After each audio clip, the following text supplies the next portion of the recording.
Bonjour tout le monde, aujourd'hui on va voir comment résoudre facilement des exercices en physique-chimie. Alors, soyez le bienvenu dans ce tutoriel.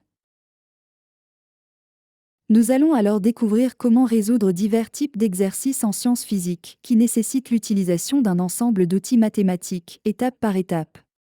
Tu vas apprendre à utiliser les formules, les proportions, la règle de 3, mais aussi à faire correctement les conversions des unités de mesure nécessaires dans les applications numériques.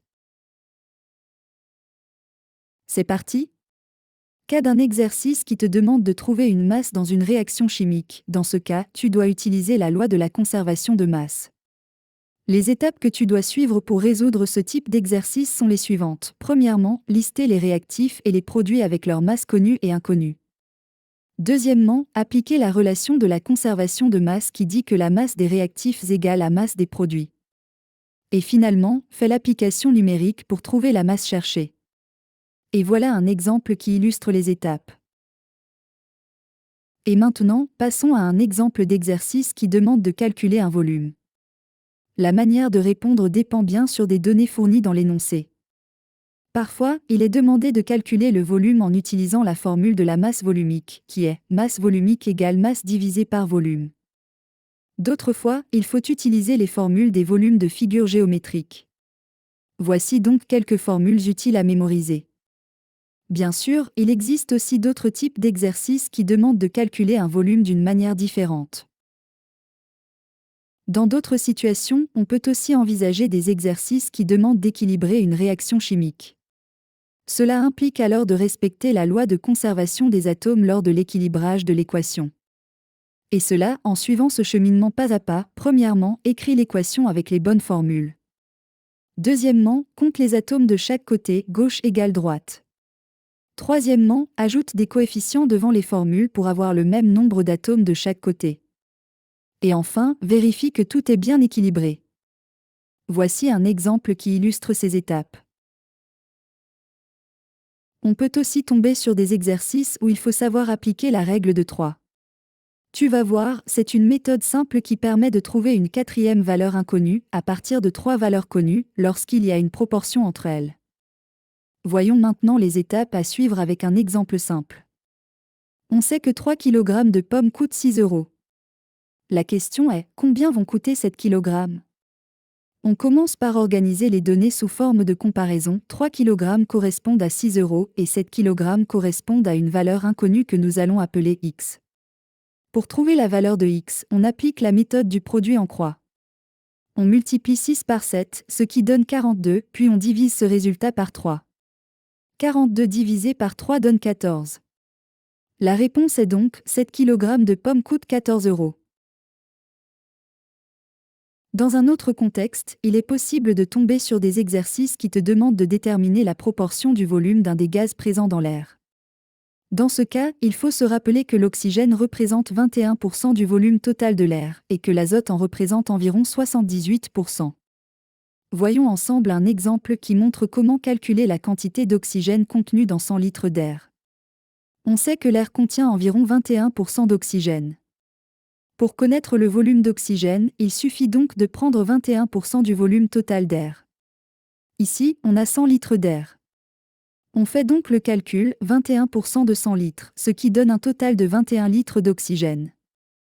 Et si tu préfères, tu peux aussi utiliser la règle de 3 pour arriver au même résultat. Maintenant, intéressons-nous aux conversions d'unités, une étape fondamentale pour effectuer les applications numériques correctement, sans se tromper. Nous allons nous concentrer sur quelques unités essentielles, la masse, la longueur, la capacité, le volume et le temps. Et là, bonne nouvelle, pas besoin d'apprendre 3 méthodes différentes. Il existe une règle simple et universelle qui fonctionne pour toutes ces unités.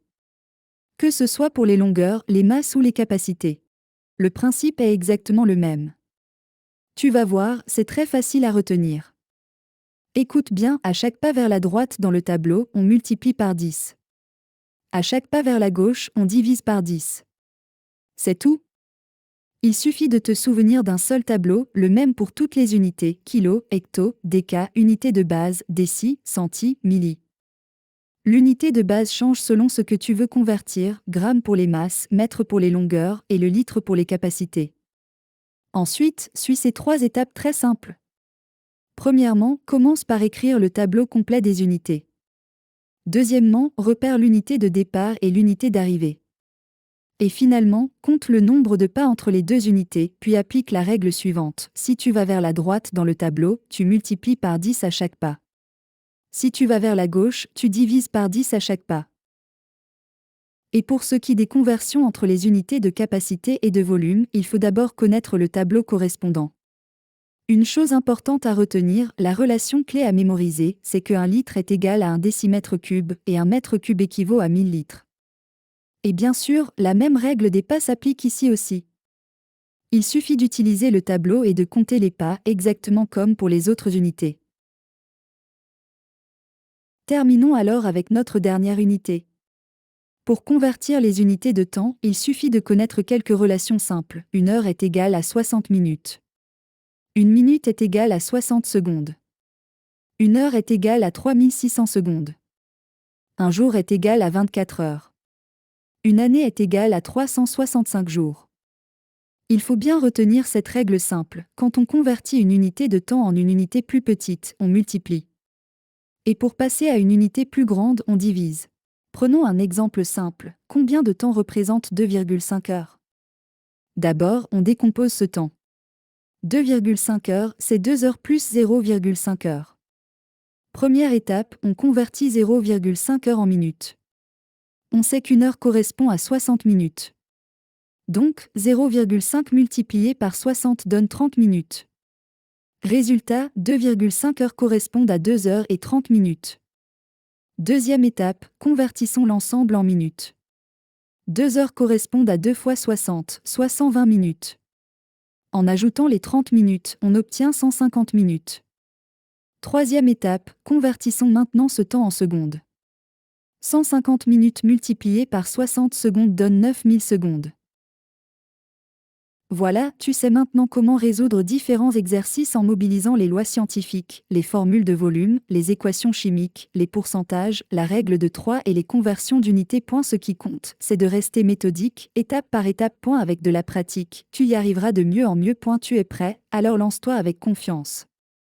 À bientôt et surtout, ne lâche rien.